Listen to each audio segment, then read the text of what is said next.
Com tantas artes marciais por aí, esportes de contato como MMA, boxe, jiu-jitsu, taekwondo, muay thai, por que alguém escolheria combater de forma circular? Quais as vantagens de você ficar andando em círculos em uma luta? Quer dizer, se você analisar bem, a maioria dos esportes de contato é sempre com um atleta de frente para o outro, e não com um atleta de lado para o outro. Fica até o final do vídeo que hoje a gente vai entender qual é a desse sistema de combate circular chamado PACWA. Eu me chamo Ávila, sou praticante de PACWA e eu ajudo você a trilhar o caminho da excelência através das artes marciais. E para a gente entender como o PACWA e o sistema de combate circular surgiu e por que ele é tão eficiente, antes a gente precisa entender o que é um sistema de combate. Ao longo da história, as lutas e combates fizeram parte do caminhar da humanidade. Inclusive, boa parte da nossa evolução se deu por causa das guerras e conflitos. Há milhares de anos, o ser humano vivia em um ambiente hostil, com predadores, falta de recursos e escassez de alimento.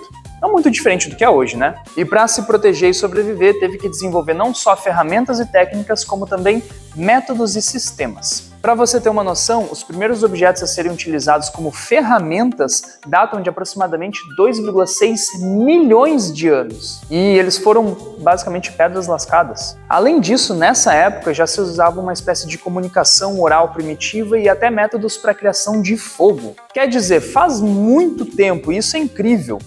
Depois veio a era dos metais, onde a gente já tinha arcos, flechas, lanças, lâminas em geral, machados e outras ferramentas. Esse período data de aproximadamente 6 mil anos a 2,5 mil anos antes de Cristo. E aqui a gente precisa introduzir uma informação importante.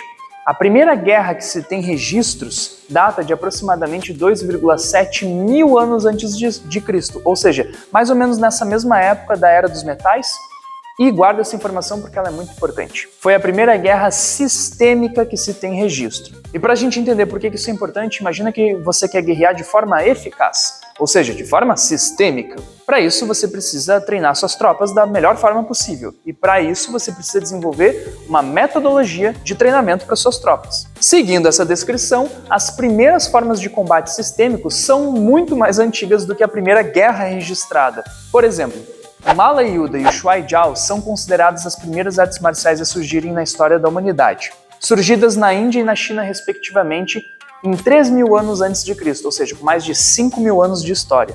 Coincidentemente, essas duas artes marciais nasceram próximas do surgimento das primeiras civilizações do mundo. E antes da gente prosseguir para responder a nossa pergunta, é importante a gente distinguir um pouquinho o que são técnicas de guerra de artes marciais, porque muita gente confunde esses dois. Técnicas de guerra não são necessariamente técnicas de combate direto, mas sim qualquer técnica utilizada numa guerra. Por exemplo, armadilhas, trincheiras, técnicas de camuflagem, manuseio de carros e carroças de guerra, arietes, invasões, essas coisas. Já as artes marciais são um conjunto de técnicas específicas contra um ou mais oponentes, que podem variar desde trocação desarmado, armado, técnicas de projeção, manipulação de articulações e até mesmo contra oponentes a cavalo. Ou seja, são técnicas voltadas para o combate direto. Já as técnicas de guerra são muito mais para o combate indireto, como por exemplo com armadilhas e manipulação de recursos e do ambiente ao redor. Agora que diferenciamos os dois, podemos seguir e responder a pergunta inicial do vídeo. Por que alguém escolheria combater de forma circular? Depois de milhares de anos de evolução e da criação das primeiras civilizações há mais de 5 mil anos atrás, nós vamos viajar diretamente para a China, que também foi uma das primeiras civilizações do mundo. Se coloque no lugar de um povo que passou muitos anos em guerra e que finalmente conquistou a sua hegemonia como civilização e teve a sua primeira dinastia com um imperador. É importante que esse imperador seja protegido com a mais alta casta de guerreiros, os mais bem treinados e mais eficazes na proteção da família real. Como esses guardas deveriam ser treinados? Para quais situações eles deveriam estar preparados? E foi aí que o PACWA, assim como outras técnicas de combate, foram adaptadas e incorporadas para a elite dos guardas do Palácio do Imperador. Esse sistema de combate circular permite uma sinergia única entre os guardas, de forma que eles poderiam proteger o imperador e lutar contra vários oponentes ao mesmo tempo, protegendo o centro do círculo e combatendo na sua circunferência. Outra vantagem é que esse sistema permite que vários soldados lutem de forma sincronizada, quase como uma coreografia, sem que um atrapalhe o outro e de forma que todos sejam efetivos em neutralizar a ameaça e proteger o imperador. Tanto é que várias armas foram incorporadas no PACWA justamente por suas características circulares e poder combater com mais de um oponente ao mesmo tempo. Tanto é o caso do Bagua Dao e do Lu Jiao Dao, que são dois Daos. A gente poderia traduzir Dao como armas de lâminas curvas. O Bagua Dao, ou espada de Páqua, é uma espada gigante que pode pesar vários quilos e foi desenvolvida para ser usada com uma mão e muita inércia, aproveitando os movimentos circulares e o embalo para combater em um ambiente aberto contra vários oponentes. Já o Lu Jiao Dao, ou chifres de veado, ou sol e lua, ou ainda arma estranha que foi desenvolvida na base do ópio, foi projetada para combater contra outras espadas. É uma das poucas armas na história da humanidade que foi desenvolvida exclusivamente para técnicas defensivas, quer dizer, você nunca vai ver duas pessoas com um par de Sol e Lua combatendo uma com a outra. Aliás, você nunca vai ver ninguém usando isso. O Sol e Lua não foi desenvolvido para ser combatido contra ele mesmo, mas sim contra outras armas como espadas, facões e armas de haste. A sua função é mais ou menos a mesma dos Sword Breakers na Europa. Ou seja, ele foi desenvolvido para danificar as armas do oponente e desarmar ele, ao passo que você contra-ataca com cortes e estocadas. Levar uma dessa aqui não deve ser muito legal, não. Mas fora o combate com armas pela Guarda Real do Imperador, o sistema foi adaptado para os tempos modernos e pode, de forma muito eficiente, ser usado desarmado também. E para ilustrar isso, imaginemos a seguinte situação. Você está andando na rua e é parado por 3 caras estranhos que logo lhe ameaçam de violência física se você não cooperar. Você, percebendo a encrenca, resolve reagir. E aqui eu queria fazer um parênteses, eu não estou fazendo juízos de ser ou não ser uma boa escolha reagir. Você escolheu reagir, eu não sei porquê, a escolha foi sua. A primeira coisa que você faz é alternar os avanços, colocando uma perna na frente da outra, como se você estivesse caminhando, ou progredindo de forma tática. Inclusive é uma técnica muito utilizada pelas Forças Armadas para progredir com armas de fogo.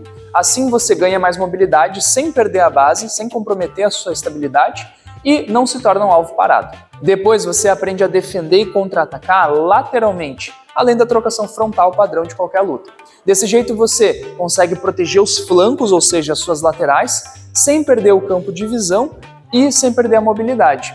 Além de você ganhar muita envergadura por conta da rotação da cintura escapular. E por fim, você alinha os 3 elementos em fila um atrás do outro e elimina um por vez, de forma eficaz, com socos, chutes e outros golpes de palma, como fio da mão, palma da mão, golpe de martelo.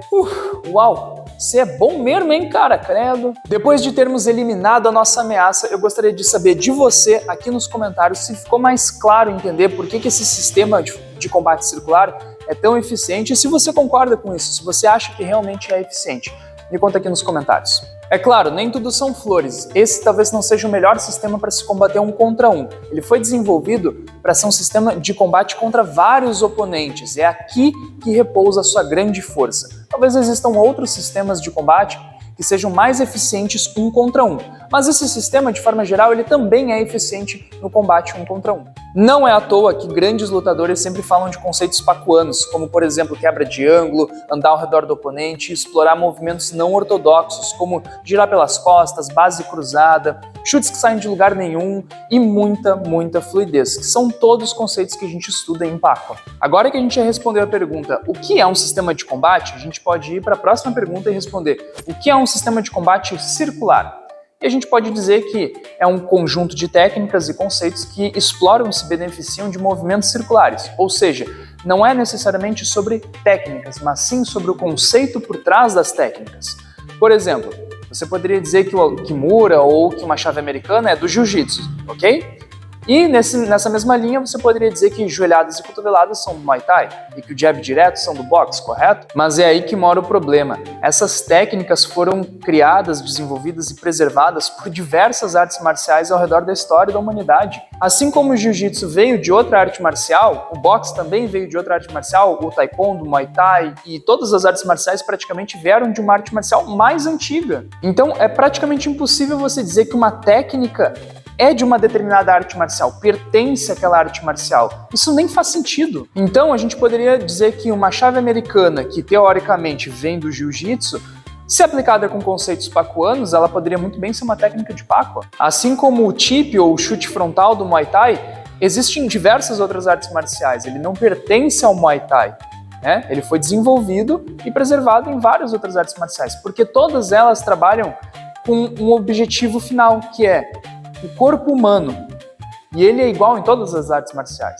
O Paco moderno incorporou várias técnicas de outras artes marciais, assim como todas as artes marciais praticamente passaram por esse processo também. No fim, o que torna o Paco uma arte marcial muito eficiente é justamente a sua adaptabilidade e fluidez, já que ele foi desenvolvido para ser usado contra mais de um oponente. E é nessas situações que você tem que ser extremamente ágil e fluido. As outras artes marciais e esportes de contato normalmente focam no combate 1 contra 1, o que não é errado, afinal de contas, essa é provavelmente a situação mais frequente que você vai enfrentar. E se porventura você entrar numa luta contra mais de um oponente, eu não sei quem você andou irritando, hein? Se você gostou, não se esquece de deixar o like, se inscrever no canal, e eu vou deixar esse outro vídeo aqui onde eu explico mais sobre o Paco e sobre a filosofia por trás dessa arte marcial. Então clica e assiste. No mais, muito obrigado por ter me assistido até aqui, e eu te vejo no próximo passo dessa incrível jornada.